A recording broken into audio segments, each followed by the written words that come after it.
So the sun's out, the temperature is getting warmer. What better thing is there to do then than invite some friends over and fire up the barbecue?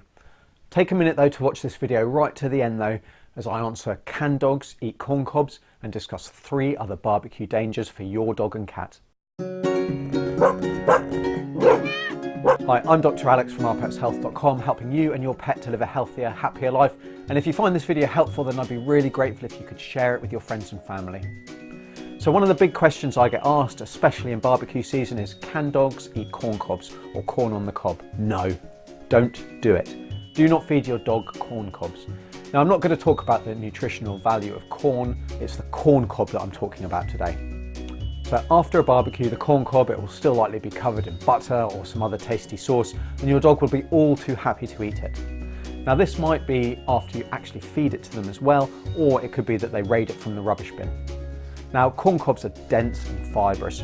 Your dog likely won't chew them into small pieces, and they are just the right size for a medium or large breed dog, especially to swallow whole. So what happens next is that the corn cob will sit in the stomach. It won't get broken down and it will work its way down into the small intestines. Now, some dogs might be lucky, and from here the corn cob will slowly squeeze its way out the other end. For a lot of dogs though, if they eat a corn cob, it will pass into the small intestines where it will get stuck and cause a total blockage. Now, if a blockage does occur, then emergency surgery will be needed, or else eating a corn cob will be fatal for your dog. Now, signs of an obstruction in dogs include vomiting, diarrhea, abdominal pain, going off their food, through to complete collapse. And if untreated, as I've said, an obstruction, it will kill your dog. To make matters worse when it comes to corn cobs is the fact that they actually do not show up very well on x-rays at all. In fact, it can be really challenging to see a corn cob in the intestines of a dog, especially in the early stages of a problem. The result of this is that your dog may be more unwell before the decision is made to go for surgery. So don't feed your dog corn cobs, and make sure you put them in a bin that your dog can't break into.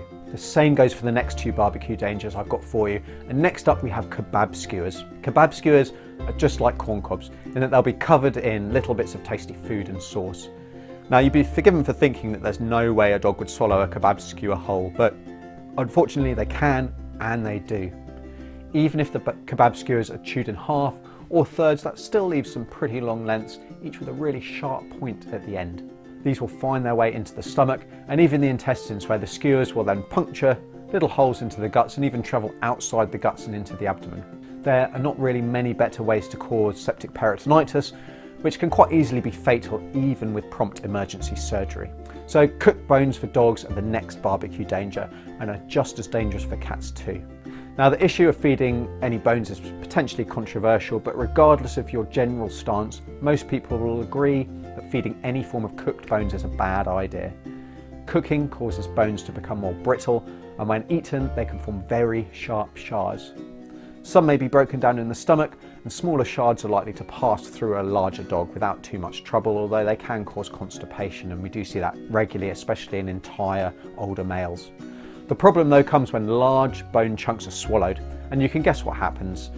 There's a real risk that they will cause an obstruction, much like corn cobs, as well as having the risk of punching holes in the guts, much like kebab skewers. So these 3 food items are really common at most barbecues, so make sure not only do you not feed them to your dog or cat, also clear up quickly and make sure that your bin can't be knocked over, ripped open, or otherwise got to by your pet. So my 4th and final barbecue danger is as much of an issue for cats as it is for dogs, and that's burns. Clearly, if they're going to steal something while it's being cooked, then they might burn their mouth and tongue. But the other risk is that after your barbecue, even if it's been turned off, it may keep some of its heat for quite some time when you finish cooking. It might be very tempting for your pet then to jump onto the grill to eat the source of the tasty food scraps left behind. Make sure you're supervising your barbecue at all times, and if possible, place that hood over your grill once you've finished with it. Severe burns to the feet are not something you want for your pet. Remember to share this video with friends and family if you found it helpful. Enjoy the sun, enjoy your barbecued food, and until next time, I'm Dr. Alex from Our Pets Health, because they're family.